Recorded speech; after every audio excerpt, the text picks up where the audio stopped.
కానీ first time ఆ decision మీరు తీసుకొని మీ అమ్మా నాన్న వాళ్ళతోనో చెప్పింటారు కదా, ఇప్పుడు ఊరు నుంచి సిటీకి రావాలి, నా కెరియర్ ఇదనుకుంటున్నాను అన్నప్పుడు మీ ఫ్యామిలీ వాళ్ళు ఎలా రియాక్ట్ అయ్యారు దానికి? నా అదృష్టం కొద్దీ మా నాన్నగారికి కూడా చిన్న సినిమా పిచ్చుంది. అందుకని ఆయన అందులో రాణించలేకపోయారు.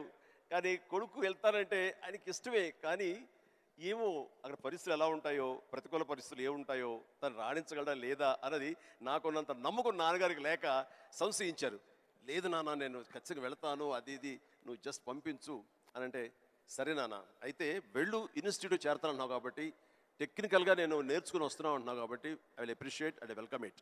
బట్ ఓన్లీ థింగ్ ఈజ్, ఒకవేళ రాణించలేకపోతే ICAW చేరు, నైట్ కాలేజెస్, అదేనా టైం వేస్ట్ లేకుండా ఉంటుందంటే ఆయన కోసం చేరాను తప్ప నేను అందులో డౌట్ ఉండి అటు కాకపోతే ఇటు అనే డౌట్ నాకు లేదు. అందుకని ఆయన కోసం చేరాను. 6 నెలల్లో ICAW ఆపేశాను. ఇదే కంటిన్యూ చేసి వచ్చాను ఫిల్మ్ ఇన్స్టిట్యూట్. ఫిల్మ్ ఇన్స్టిట్యూట్లో ఉండగానే మొదటి సినిమా, ఆ తర్వాత రెండో సినిమా, ఆ సినిమా ఫినిష్ అవ్వకుండా మూడో సినిమా, అట్లా వరుసగా వచ్చినాయి విజయాలు.